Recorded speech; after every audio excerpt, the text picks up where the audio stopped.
Hello and welcome everybody for our post-game breakdown after Game 2 between Immortals Academy and Golden Guardians Academy. IMT clapping back with a dominant performance pretty much from start to finish for the second one. So Coco, I'm going to give this one to you right away. What's the big difference here between Games 1 and 2 from Immortals side? Because this is pretty night and day. Yeah, well, we have to start off at the draft where it all began in the first two picks that Immortals was able to grab themselves in the Rise and the Thresh. That grants them that win condition priority that they want with that lane pushing and that hyper scaling, and then also some playmaking capability in the agency that came in from this bottom lane of Joey and of Keith. And it all kicks off when this first dragon just blows the game wide open for IMTA. From this moment forward, they were in the lead, and we even see the series from Keith and Joey. I think Smacks even mentioned it on the cast. Kind of been slept on throughout the tournament, but they had an incredible showing in this game particularly. Keith going 9-0-7 on the Varus, Joey 3-1-14, and they just kept the pressure up. I mean, this was Immortals playing for a very aggressive early game, and Magical, this is kind of what we expected from them going into the series. It really is. This is a good change of how we want Immortals to play. They play aggressively early. They go by what Coach Jensen had said, the 1-1-3, playing around the bot lane so heavily and so handedly, and it worked out perfectly for them. And this is also, like, I love you bringing up Jensen Go as well, is that during an interview with Rafa, he was talking about how really the bottom lane here has been sort of devalued because of the addition of Viper and Onda, and it's really just the morale captain of Keith and just the mechanical prowess of Joey on this Thresh that have just broken this game into a place where, even the series as well, where it is do or die for anyone in this game. Not to mention, it was also this huge place where the composition of Immortals Academy was able to disconnect Niles from the rest of his team, and he had no agency or priority whatsoever, and that is a huge piece of the chess missing from Golden Guardians Academy in this game, too. Yeah, and I even want to just kind of bring up that we were talking about Pretty earlier, that Pretty is a player that you have to kind of pay attention to, and this is just one of his stats for this series. This player has been performing immaculately. Joey might be doing amazing stuff in the bot lane and getting overshadowed by the top side of the map, but we cannot forget about this mid laner. Look at the Rise in Game 1 and how impactful he was then. Look at the Rise in Game 2. You can't be letting him have this anymore. Yeah, well, I also love the fact that you have the Varus Q range there as well, just to let us all know that Keith is now working with a ranged champion that can make picks, so huge shout out for that pick as well. I don't think that's going to be coming up in the draft next game. You got the 1-1-3. Hey, look at that. Hey, Magical, you're making full use of that blackboard. I love to see it behind you. But yeah, that's what I try to do. with that in mind, we mentioned things like the Rise, we mentioned things like the Thresh. That brings me to my next thought of, how do Golden Guardians adapt? Coco, I'm going to give this one back to you, because when you had a pretty strong performance in Game 1, and then this time around things get out of control very quickly on, what are adaptations that you're expecting to see from them going into Game 3? Well, it's unfortunate for them when you have such a terrifying performance from Immortals in that first dragon within the first 6 minutes of the game. So a lot of it is just clearing the heads, getting back into that mental state of Game 1, saying, all right, this is now just a best of 3 series. We're going to come in with new faces, new energy, and from there draft to a better performing top side of the map. I think Rosethorn still did very well on his Lee Sin pick. I still think it is top pick priority. They did pick blue side again, so if that's not banned, you're gonna see him on that champion, and then from there, rinse and repeat, and then get Niall something that he can work on and give a voice to him. And I'm glad you mentioned that, Coco, because that's actually something I wanted to bring up, is the fact that Golden Guardians had to stay on blue side. And I said at the very beginning, I was expecting a lot of priority onto red side from both of these teams. And I expected, with this loss, the Golden Guardians would want to get counterpicked for the top side matchup. But going back on to blue side, to me, is indicating that they weren't really too threatened by what had been drafted on the other side. All they need to do is really take away 1 or 2 of those strong picks from Immortals. I feel like their draft is already going to be fixed. Okay, well, either way, a reminder, at the top of the show, we gave our predictions. Coco, you said it would be a 3-1, so your predictions going pretty comfortably right now. All you need is Immortals to clutch out 2 more victories in a row here, whereas Magical, I believe, you still have up on the board, I think. Oh, no, I raced it because I needed to get room. 3-2, though. 3-2. 3-2, yes. All right, so 3-2 from Golden Guardian. So both of your predictions still live right now. We will be setting it back to a short break because Empyrean Pick and Ban is ready for game number 3, and then Jolly and Smacks will be on the other side of this break. See you there.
Well, while Jolly's figuring that out, hello and welcome back. We are still here in this series. We're going right into Game 3. It's 1-1 now. Those Immortals have bounced back super, super well. And I do believe that Jolly's thumbs up means that she is back. No. Okay. She's not. I was completely wrong. Maybe I need to get a boost to my sign language reading skills as we are... We're figuring this out, but I'm super, super impressed. Oh, Maybe. I'm hearing you. I'm impressed by Yeah. Immortals. As that was quite the bounce back. Quite the bounce back. And you know, I gotta also talk about. I feel like there wasn't quite enough of a focus put on just the Trundle pick. I love the Trundle pick. Yes, the Thresh, the Varus, that was more of what I was looking for. But I think the Trundle pick really solidified their ability to actually fully initiate and get the full damage off that they wanted to for that composition. So I love to see that. And already there's a slight adjustment for Golden Guardians Academy. Yeah. They're going to ban out the Aurelia after the Orianna this time. It's really interesting. It might mean that they're looking to take the Renekton themselves anyway, but regardless, I think it's important to mention that the Golden Guardians are back on blue. They had the option to choose to go over to red, as the desk mentioned, but they're sticking with this blue side. They're potentially going to go for a very similar thing. The Renekton not being there, like I said, could mean the Golden Guardians are looking to take that, but again, they're banning LeBlanc, which keeps signaling to me that they want this, or they're banning Lissandra, which signals to me that they want LeBlanc, but they haven't actually gone for it yet. So I am sort of scratching my head about that one. Yeah, it's been the same. I mean, Orianna and Lissandra have been staple bans now for Golden Guardians Academy. It has been, every single there it is. first ban phase. So they're actually going to lock in. Thank you, Gold. I do appreciate that. I didn't want to see the Lee Sin locked in again as the first pick from GGA, not going to lie. So I like the fact that they've got the Rise locked in. That prevents Immortals from picking up a strong duo. Well, I mean, just 2 picks for the Rise and the Thresh. They still have an opportunity with the Thresh and the Varus if they want to go that route, because that is an incredibly strong bottom lane, and Keith and Joey really popped off. But no, Ooh. it's going to be that Lee Sin stolen away from Rosethorn, going to be played by Anda now. Yeah, they're trading first picks. This is really exciting stuff. I love Anda's Lee Sin just as much as I love Rosethorn's Lee Sin, but the difference between Yunbi and Pretty's Rise, I think, is even more interesting, because this is a champion that he has been known for over a year now, even back before in the scouting ground circuit for 2020 on a little team called XT Esports, for those of you who remember that one. It's been a long time, but he was on that squad, and he was very well known for picks like the Rise and the Diana in the mid lane. So I'm really excited to see a look for this one for him. As the Varus is back for Keith, he looked super solid on that one. They don't have the same priority on Thresh, so that's a possibility to be taken away from them now by Newbie. But paired up with Ezreal could potentially mean that that actually won't happen. It's not traditionally a very strong pair. Yeah, it really isn't. And that will allow, though, for the final pick if they really want. And yes, Golden Guardians, hey, they're hearing me out. I assume nobody here, like none of the teams obviously are listening to anything that we have to say, but it always makes me feel good when it's like, hey, I'd like to see this. I'd like to see a little more prio on this or a little less prio, and to have that come to fruition. I can anticipate, I mean, there's no reason not to lock in the Thresh on this one, because otherwise you're looking at the second ban phase to come out, and there it is actually. The LeBlanc finally comes through, but it's Immortals that take it.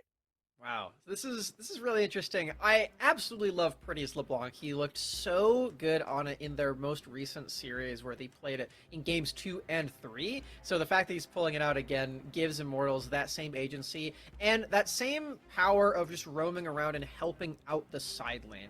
And for this game, we're most likely just going to see the one side lane for Immortals. It likely will only be Viper, but the fact that you have a LeBlanc that is potentially going to be shadowing you and a Lee Sin there too is such a huge deal for whatever champion we end up seeing Niles lock in. It won't be the Jace though, as that's already been banned away, and Immortals now have the opportunity to ban away another top laner if they so choose.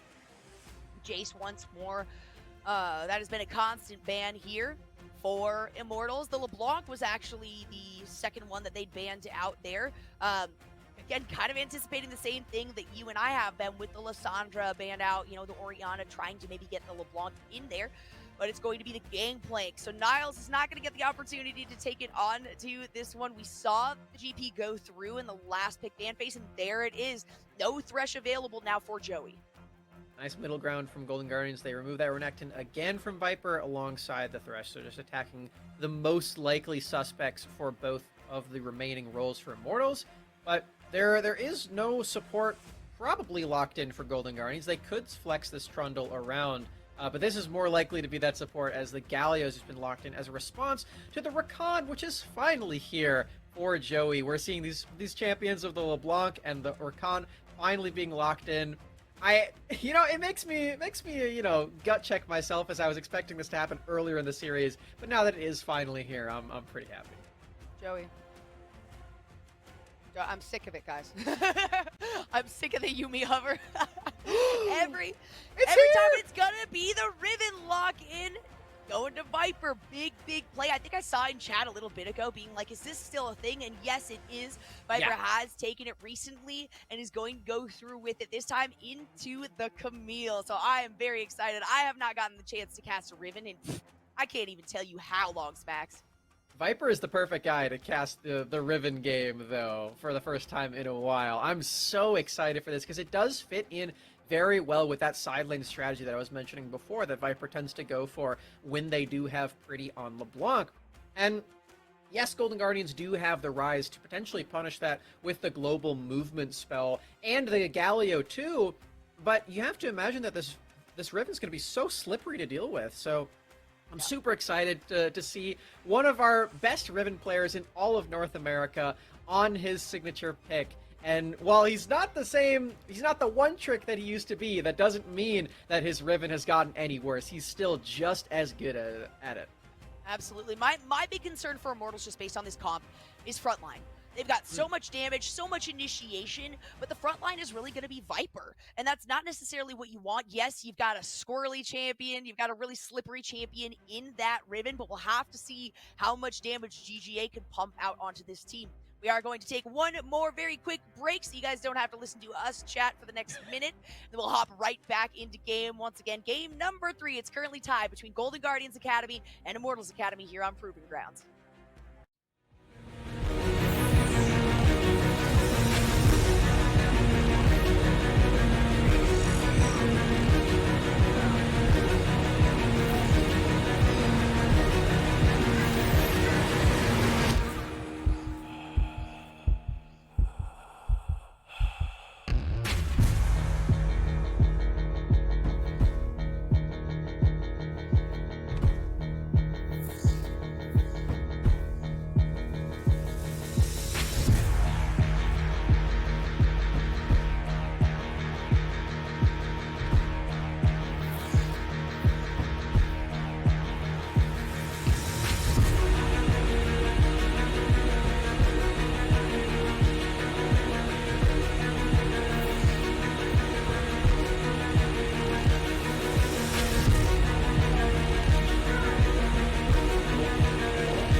Back in it. Game number 3 in this best of 5 between Golden Guardians Academy and Immortals Academy. Both teams have gone down. Both teams have said, you know what, we like the side that we're already on, so we're going to continue on with it. Golden Guardians losing that second round after taking the first one pretty decisively, and decided to stay here on red, getting that first pick in for the Rise for Yubi here.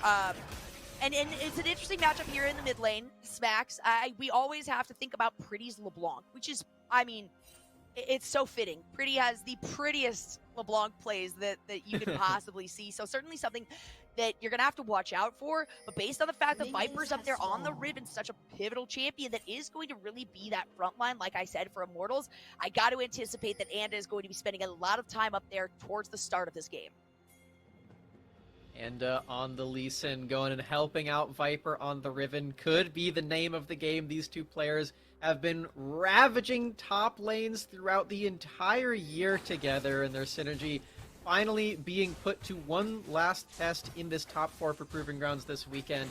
They win out on this series and they keep that hope alive and potentially be the first people not only to win Proving Grounds in the top jungle role, but to win it twice back to back.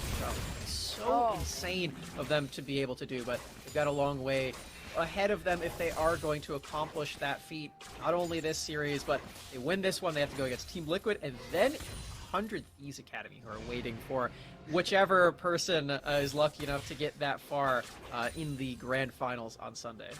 Yeah, it's not an easy hill to climb, that's for sure. But one of these teams is at least going to climb out of this lower bracket. Newbie going to take a lot of damage. That's the hail of arrows one more time, and it's going to be the exhaust forced out from Newbie right there.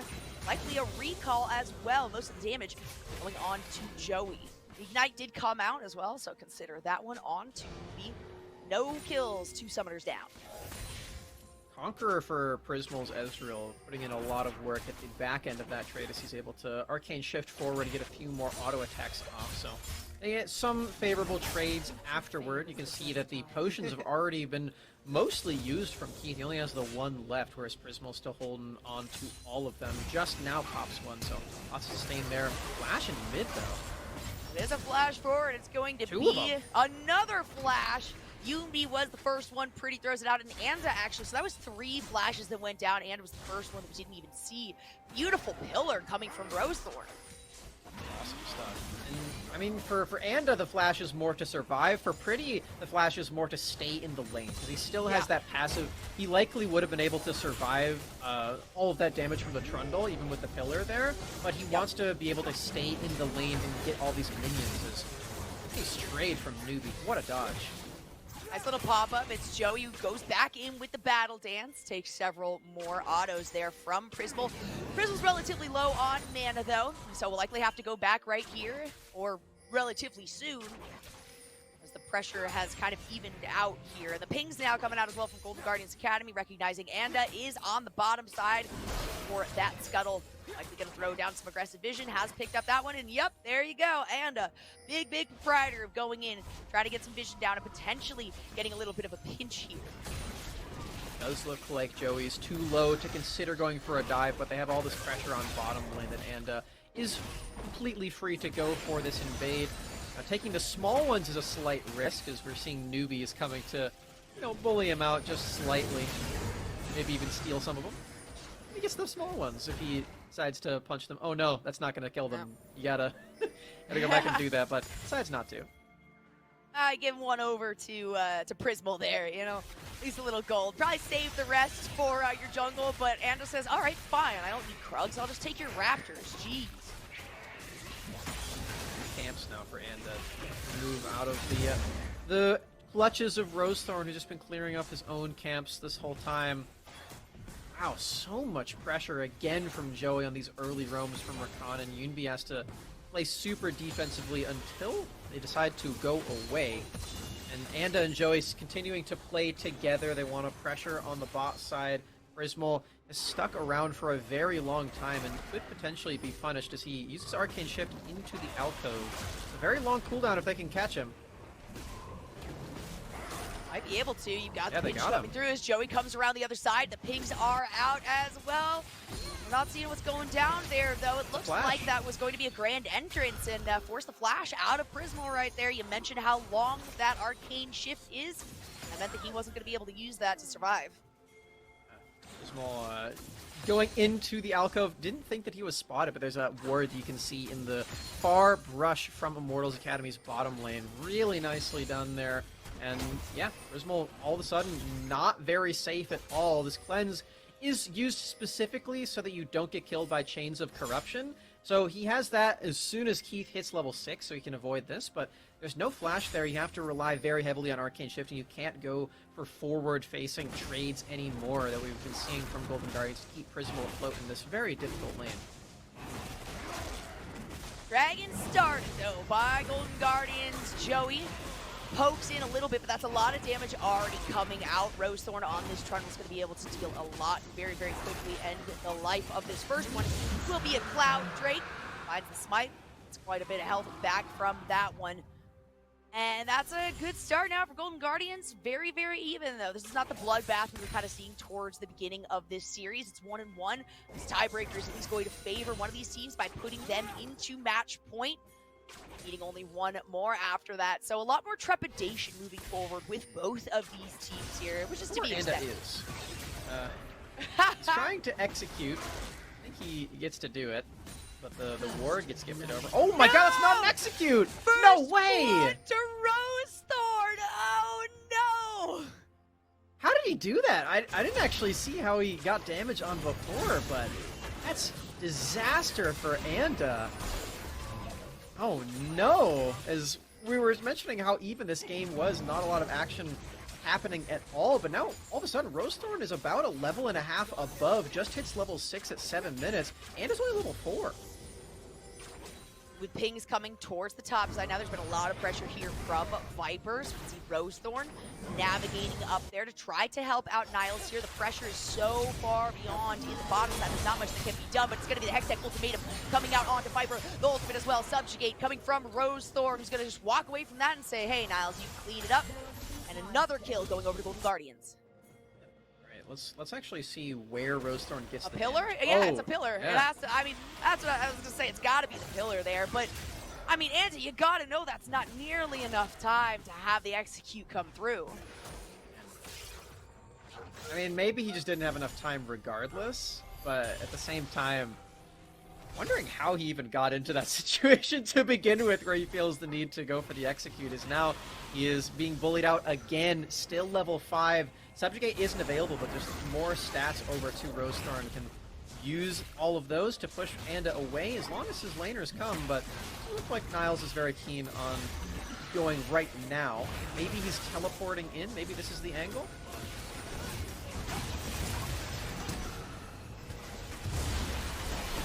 He has to flash away now. Rosethorn doesn't get to pick it up. It was stolen away. It's a 1-for-1 in the end, as we do see Immortals come out pretty far ahead off of that play. The Rift Herald goes over and gets picked up by Viper, who gets yet another kill for himself. Oh, okay. Sorry about that. That's okay. I had a little twist in my cable, apparently. I mean, it was a good attempt at a steal right there for Rosethorn, but Prismal or Yoonbi getting caught out there, forcing the flash out as well, meant that Immortals recognized they had the upper hand there. And once again have been layering down ferocious amounts of vision in an attempt to get a surprise jump onto one of these members of Golden Guardians. Haven't quite evened out the kills just yet, but Gold is gonna stay stable until they really start focusing on these objectives or we get to a team fight stage. Joey gets taunted here. Prismal trying to supply some extra damage. Joey's going to have to use the Grand Entrance to escape this one. Still takes some burn though, so can't recall. He got subjugated too, so you saw the Guardian was Yeah. required to keep himself alive. The burn damage is there. I mentioned on the Rift Herald play that it was a 1-for-1. That's actually not true. Immortals got 1 kill and 1 Rift Herald, so those are the ones that I was mentioning. As they take a pretty sweet trade up there, and like I was saying before, Viper getting the kill is a really big deal because this lane hasn't been going very well. He did get ganked earlier by Rosethorn, but extra kill gives him that Kindle Gem, some more combat stats over Niles, who only has the defensive boots. And you still have Flash on Riven, which is actually a really big tool for her to use because it allows you to reposition the Broken Wings yet another time. And because it's that 5-minute cooldown, usually people expect that one to happen the least. So you get to have your biggest surprise moments as Riven when your Flash is available. It's very similar to Rakan in that way, actually. Oh my goodness. We're Mike is working real hard. Oh man. Okay. All right. I promise I will have a new mic. So, this is, you know what, this Sen Hunter has lasted me a long time. I love it to death, but I think its death has arrived. It's such a sad day. It's a sad day. I hope that we can continue hearing the great sounds of your voice throughout this series, Charlie. I'm hoping that it can Thanks. survive at least through the rest of the night. Oh, I'll make it. It knows our relationship. It understands it's going to be an engage, so a beautiful stun. Silence on to Anna with Hex Full Phantom coming out. The exhaust as well, so much damage. In comes the barrage, but will it be enough? Rosethorn takes one and then goes down to Pretty. Niall's going to be able to escape this one. It ends up being a 2-for-1 in favor of Immortals. I just adore how effective Joey can be on these roams as support, as he's still not even done trying to dive underneath the turret on the Niles, who knows that it's not going to work, drops the thumbs up. The minion wave isn't quite there. Viper did use Flash and his ultimate beforehand, so Joey just saying hi in the end. But that play before was great, thanks to the quickness and all the mobility that he has. Another kill air for Immortals, and some turret plates here too. I believe it's going to get to maybe a third. The minions can put in their work. Look like they're going to do it yet. So close. You can see Viper wanting to go in for just one more little hit. One nick is all it would take. There's still a little bit less than 2 minutes left on those plates. And, I mean, this is the first time really we've seen Shelly actually being utilized to secure solid plates. You know, aside from towards the end of the game, Yumi takes quite a bit of damage. Rosethorn, though, in the wings. It's going to be the flash forward from Pretty Anna, dealing a lot, but in comes the hero's entrance. Anna will not go down here. Pretty is pinched out between these two members, but the teleport is coming through. It looks like Golden Guardians have to get away from this one. A beautiful grand entrance is going to pop up. Rosethorn takes a lot of damage with a piercing arrow. There we go. So much to pick up. Yet another one. He gets hit by the barrage, but it's not going to be enough, and Immortals have priority on this dragon. And Anda gets to heal up on the jungle camps there too. Taking away the Gromp means that he doesn't have to worry about an Ezreal flying over to him. Another great fight for Immortals around the river, and you can see that morale that you see from a team when you lose out on those early plays, not shattered by any means for Immortals Academy. Let's watch the top side play again, as we get to see all the skills from Joey with the quickness. Just gets to group everyone up and then knock them down with the grand entrance. Beautiful stuff. It looks great. Anna did end up going down, and the barrage just does absolutely no damage to these three members right here of IMTA. You saw the Blade of the Exile as well coming out there, so this is the champion. I mean, a lot of people, I'm sure, if you're tuning in now, they're like, whoa, what, Riven? What is going on here? But then you see that it's Viper, and everything makes sense. Yeah. If anyone's going to pull it out around the world, it's going to be Viper, as we're seeing front stage here for us today. It's just so cool that we have these players in our tournament here. I mean, we got to see some Aurelion Soul gameplay from APA, from Resolve as well. Just like the fun, quirky champions that these players are pulling out is just so neat. And yeah, I mean, I just love that stuff. As Immortals, they're pushing a little bit forward into the bot side jungle. And steal that one away with a smite, I believe. As Rosethorn feeling miffed about that. Go over to his red buff instead. Well, Prisma can't get traded that one off because he needs to go clear out the mid lane. They've got a lot of members there trying to take the mid turret. It's a good attempt. You can definitely tell they were setting up to move on to the red buff if they got that extra pressure, if they got some damage down. But no, you got Trundle, you got Rosethorn, who's able to absorb a lot of damage. Take a look. I bring up vision a lot, but take a look at the defensive vision that Golden Guardians has felt necessary to place down on the bottom half of this map. It's absolutely insane. You got the 4 wards just to protect that side from more infiltration, because Anda has been spending half the game down in the opposite side of the jungle, or the opposing jungle, really. That means that Immortals' pressure here on these lanes, forcing Golden Guardians to respond, gets them the second Rift Herald of the game. I love Yumbi's use of the blue trinket there too, spotting out all the members of Immortals, trying to find him and kill him very swiftly, which would have happened if he didn't spot them out, so great stuff there. You're seeing Niles get a push in that bot wave. Was thinking about staying around, but the members of Immortals were not on the map anymore, so he didn't feel like it was safe to do so. He could have potentially taken out that full turret if nobody was arriving, as that Camille is just so strong with the siege damage now, especially with the Divine Sundera built up.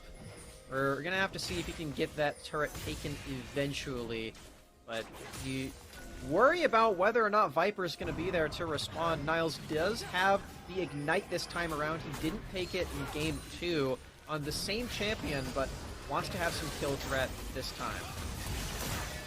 Yoonbi's gonna get jumped on here. The root in response. The rest of the team not quite able to get there quickly enough, even though the quickness was used by Joey. Oh, not a steal. 4 health. This one was left on that blue buff so very close. Crystal trying to take that one for the team. And Anta has just been vicious about dominating this opposite side of the jungle. Totally okay with leaving his own jungle to be picked up by the rest of the team, or to go be recovered after they've cleared out Golden Guardian's jungle. It's really setting them far behind.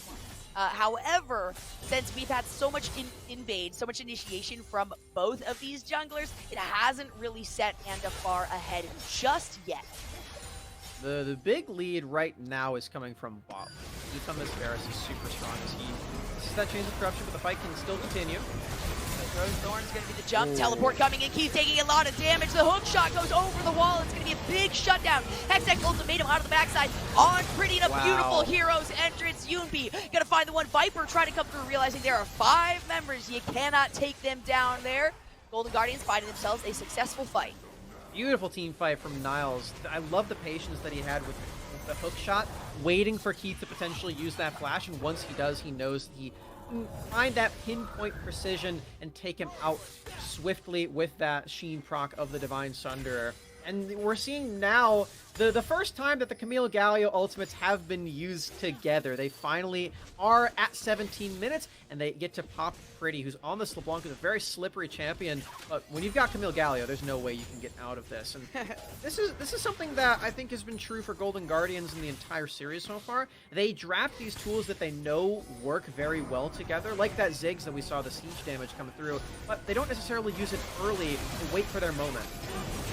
Another initiation. Joey pops the quickness out. So much damage. The barrage comes through, and has to back away from this one. Rosethorn gets taken very low. Niles was there at one point before being melted down to nothing. So we're going to see the second Rift Heralds come out, as well as pressure here for IMTA, getting the second dragon for themselves, third dragon in the game overall. Teamfight win didn't actually matter too much for Golden Guardians because they didn't have the time to go spend that gold. They stayed on the map in waiting for the next Drake to spawn, end up losing out on that fight. They get picked off for Niles, and they lose out on the Drake as well, because even though the members of Immortals were the ones who died previously... Hold on.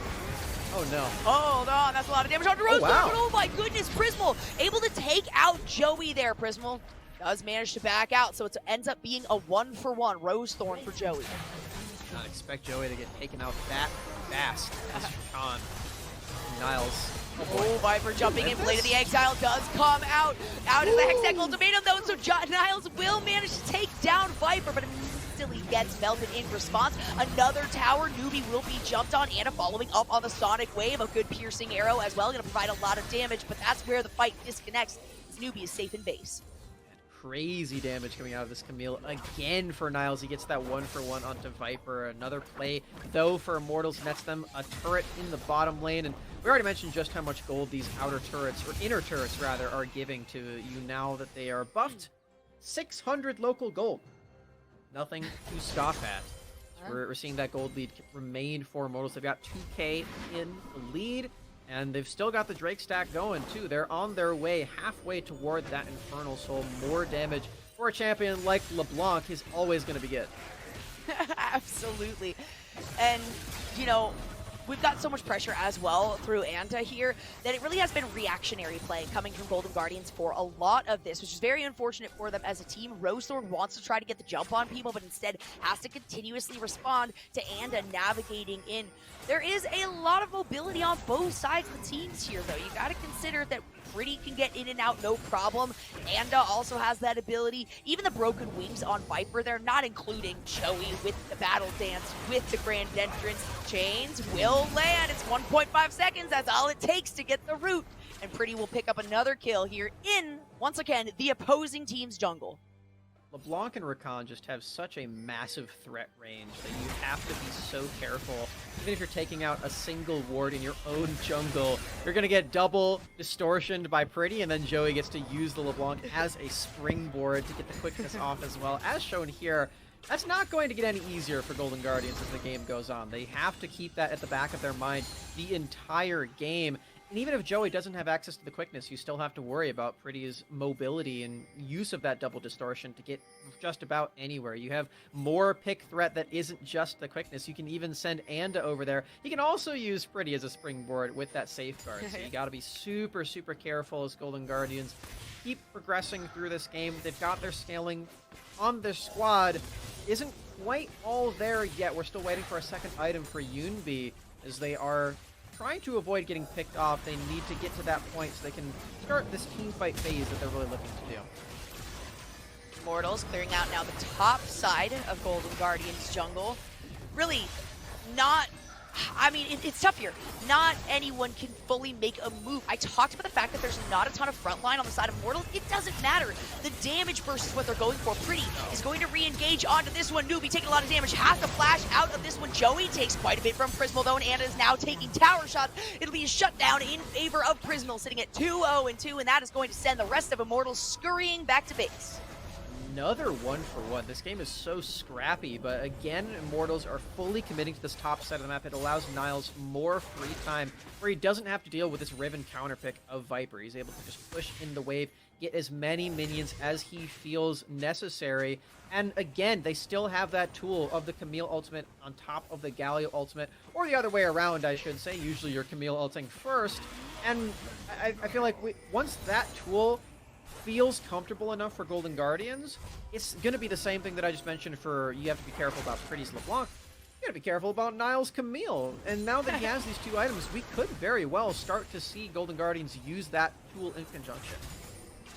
We'll have to see if the survivability that is picked up on the side of Immortals comes through. You know, you've got the Gore Drinker for both Viper and Anda here, who are really initiating heavily. You do have Pretty, who's finally finished out that Zonia, so has the ability to potentially be caught out. There we go. It's going to be the Hextech Ultimatum onto Keith. Keith can't escape from that one. Prismal throws out the barrage, picks it up with the ultimate.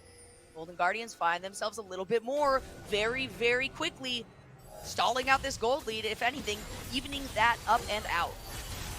Some time for Drake, too.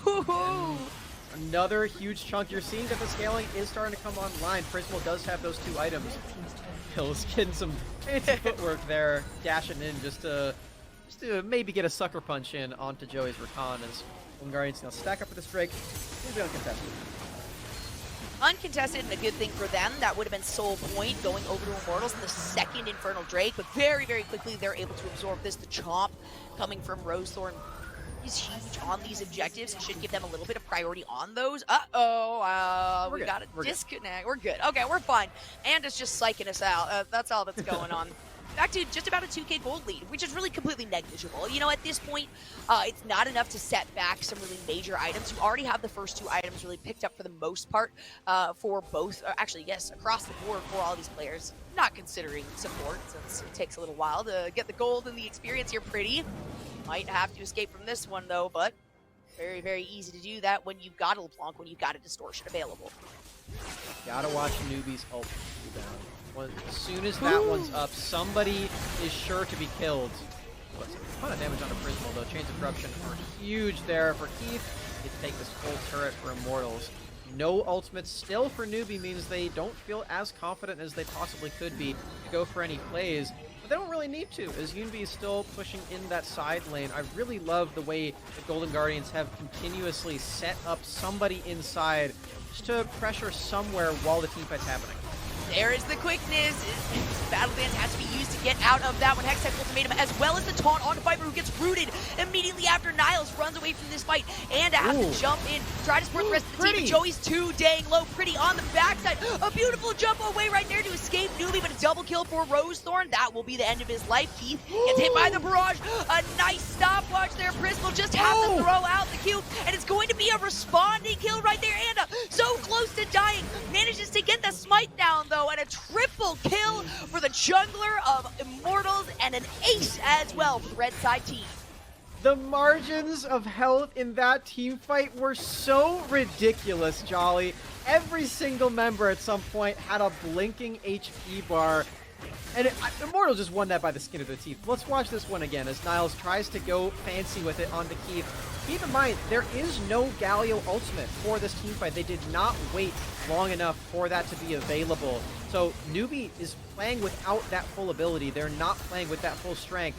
But at the same time, you're seeing that Rosethorn's effectively able to just 1v3 all of this damage and get a bunch of kills for it as well. This is absolutely insane the way he does this, as this is where things go from crazy to even crazier as Prismal commits Flash to trade 1-for-1. I cannot believe that piercing arrow actually went through there and barely able to stay alive and ended up God. And as we get into another fight, the taunt, instantly Joey just gets melted, and this is what I was talking about. The game needs to end relatively quickly for Immortals to actually win because of their lack of frontline. The frontline now for Golden Guardians is coming into play in a huge manner, and they still have Yoonbi with the Realm Warp available, whether they want to be offensive or defensive about it.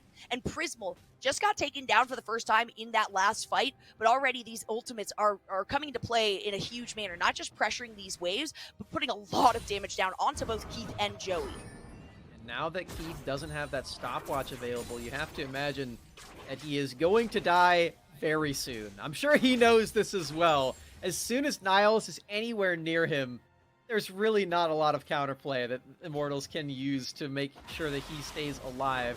Gotta wait for that Guardian Angel to be there, or potentially keep Anda on top of him so you can kick Niles away.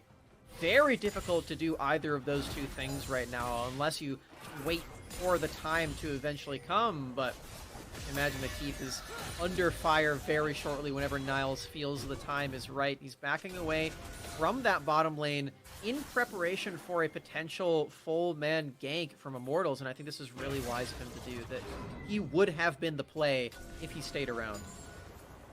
And it's still only a 2k gold lead right now for Immortals. It's really negligible at this point. Nice chunk of damage as we follow that barrage coming through. The vision has really been staunched out here by Golden Guardians. They have not allowed Immortals to just invade their jungle like they were before. In fact, Golden Guardians looking to do the same thing. They have a lot of pressure in this top side. Pretty not going to actually make an invasion here. It's going to be a good move by Golden Guardians to avoid getting caught out here in the enemy's jungle, as the response was immediate from Immortals. Breaks up in Realm 20 Warp. seconds. Both of these teams are looking to take that one. As you said, Realm Warp is in the area for Golden Guardians, trying to get a jump onto Immortals. Watch where Niles is. He's still bottom lane. He's not in range for a hookshot ultimate quite yet, but he's going to need to be very soon. See that because he's on vision, Immortals can push forward, potentially get into this Drake pit, but they're not starting it up yet because Niles could get there very quickly. And they do have the pings coming out, and that means that Pretty is going to decide to try to shove Niles away from moving in on this. The ultimate coming out from Prismal is not going to pick up the dragon. It was a great shot. Golden Guardians say, hey, maybe we can bait something out here with the Baron, but that's not going to be the case. They take what they can get, go back for some buys. Really interesting for Golden Guardians. They didn't feel strong enough in that play to go for anything. They didn't feel like their ultimates would have been as effective in that play, knowing that Immortals were all grouped up for the fight.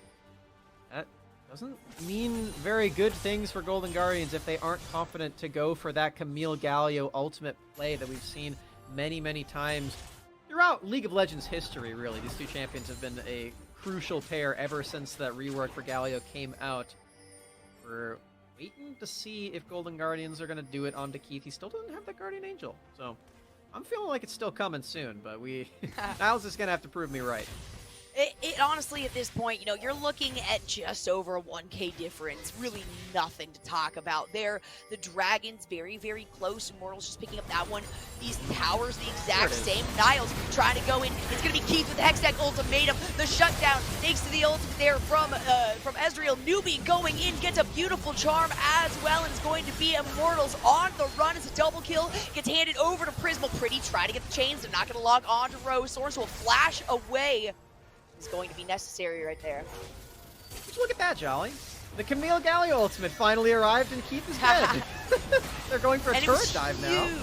That's going to be a taunt as well onto Viper, who manages to stay alive thanks to the Gore Drinker, thanks to the Smite, and beat the target right there. Takes the Mystic Shot, a Root, as well as the Exhaust, and a triple kill goes over to Prismal, who is now really doing some massive damage here. An ace for Immortals should spell Baron. And we're just operating on Golden Guardians time at this point, when I least expect it, even as the spectator. that's when they pounce. It's not on me. I'm not the shot caller. They're waiting for Niles to have the confidence to go for these plays. I mean, at the same time, they're gonna work. You have this crazy combination, and there's no way that Keith can survive this one. There's nobody around to save him, except for Pretty, who doesn't have any crowd control. But you know what? If it works, it works. And for Golden Guardians, it sure is working all of a sudden.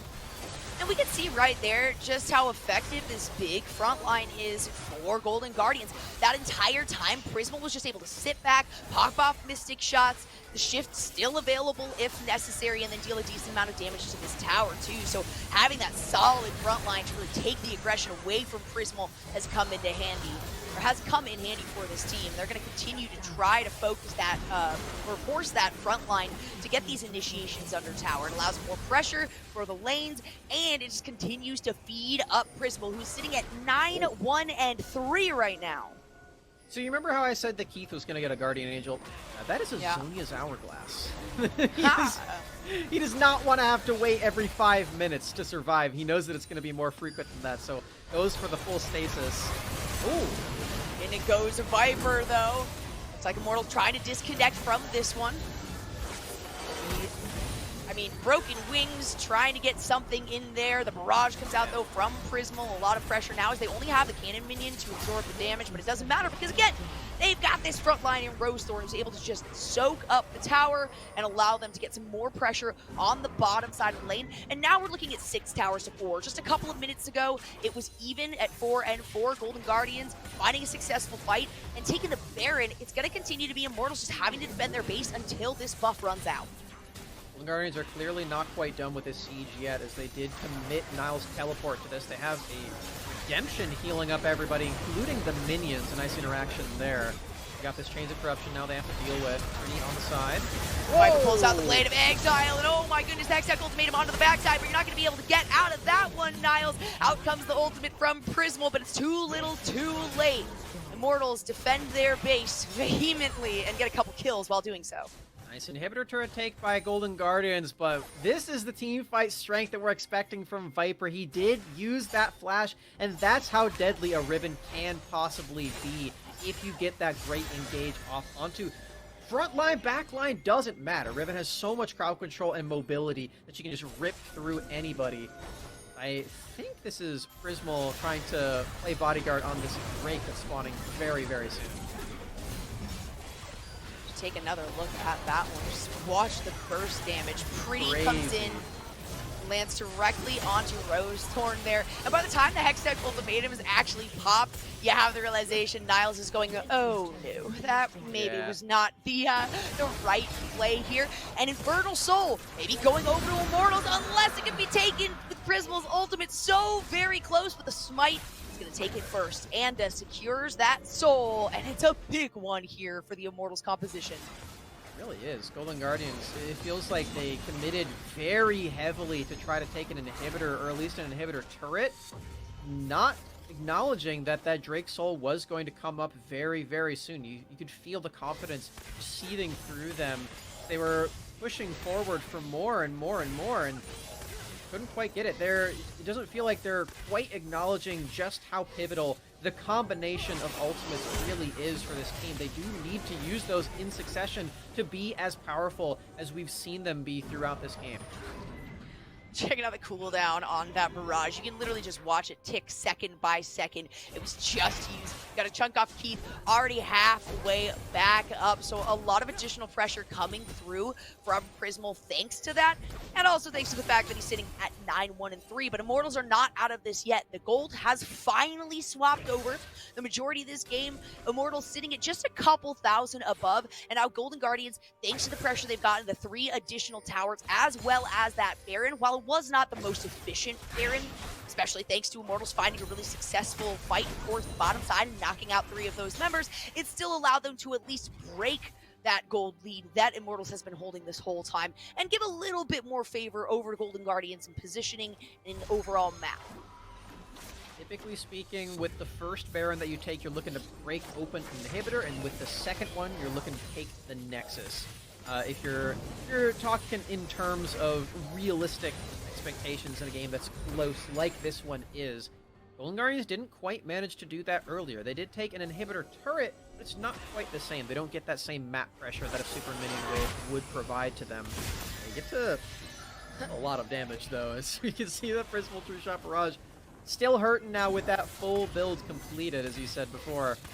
The cooldown's going to get even lower as he hits these Mystic Shots onto the wave, and, I mean, Keith is just getting bullied again and again in this game. He's not having the same ease of access to these team fights and these picks as he did in Game 2. You see both armor and magic resist having been picked up by Prismal, trying to stay alive as much as possible. The Maw, as well as the Frozen Heart right there. So while he's finished out, it's not just damage that he's going for, and I think that's the recognition for Golden Guardians. We can find one or two more solid fights. Gray screens now at this point in the game are so dang long, getting close to 37 minutes on this one, and no real exposure aside from, one inhibitor turret down. It's gonna be Viper that's jumped on here, the flash forward from Rosethorn, as well as the Subjugate, trying to deal as much damage as possible, the Realm Warp to follow it through, and that is the Guardian Angel popped away from Viper. There's still one left on the team, though, in the pockets of Anda. 5-minute cooldown on Guardian Angel is no slouch. You definitely wanted to kill Viper there. Unfortunately, this champion is just far too mobile. That pressure might eventually be enough for Golden Guardians to take this Baron. They've got that Troll Ward now on top of it, but there was already that blue trinket available. And doesn't have the Sonic Wave anymore, so he can't get into this pit. It will be taken. That Baron was so fast by Golden Guardians. Really shocking, actually. So dang quick. They do have a lot of damage. Niall's going to get stopped out there, but not nearly enough time for Immortals even to have the reaction to respond to that. When you saw the vision was there, but it was melted down so quickly. They're going to take what they can get. They recognize that it's going to be a recall for those members, finish up with their buys, stack a few more Guardian Angels onto the teams. We can see there's one for Niles that he's completed just a little bit ago. And possibly in a bad position, but Rosethorn is the one who gets jumped on. A beautiful taunt, though. Anda now trying to just get out of this fight. Joey goes in with the quickness, but doesn't manage to land it on anyone. And on the backside, in comes Hero's entrance. Golden Guardians find themselves a double kill for Prismal. Trying to continue on this fight as Niles jumps in. Joey has to battle dance to continue to get out of this one. Throwing out a Q, being a little bit cheeky right there. Joey might get pinched out here. There is a ward in that bush, and it's going to be these two members. Yes, Yoonbi and Newbie say, Joey, that was a little too risky here. But a nice grand entrance will at least save his life for a little bit and prevent the base to be broken into by all 5 members. But they might still go for the end right now, Jolly. As long as they can tank the turret and keep the minions alive, it will be doable. As Viper in the stasis, can he kill the minion? No, he can't even stay alive, Jolly. This might be the end. This spells the end right now. Joey looking for something, but that's going to be another member down. Long gray screen still remaining, and absolutely Golden Guardians are going to secure the end right here. Burn through that Nexus like it is absolute butter. The Golden Guardians now sitting at match point. Immortals need to take the next one to send it to a Game 5 Silver Scrapes. Whew. We've had some short games in this series so far, but this one is definitely not a short game. 39 minutes, just above that. I mean, we know that Golden Guardians typically do win their games in the late game, where they can scale up with Prismal, get all these items, and then he can be a team-fighting god. That's what he does in this game on Ezreal. It's so difficult for all the members of Immortals to get on top of him, especially when all the front line is just diving onto Keith over and over and over again, to the point where he has to buy Izonias to even survive, and even then he can't. Like, this is such a disaster situation for Keith. We just saw have such a great performance on Varus in Game 2. Really feels like Golden Guardians brought everything that they possibly could to attack that Varus pick. We're starting to see why they potentially aren't going to ban this one out for the entire series.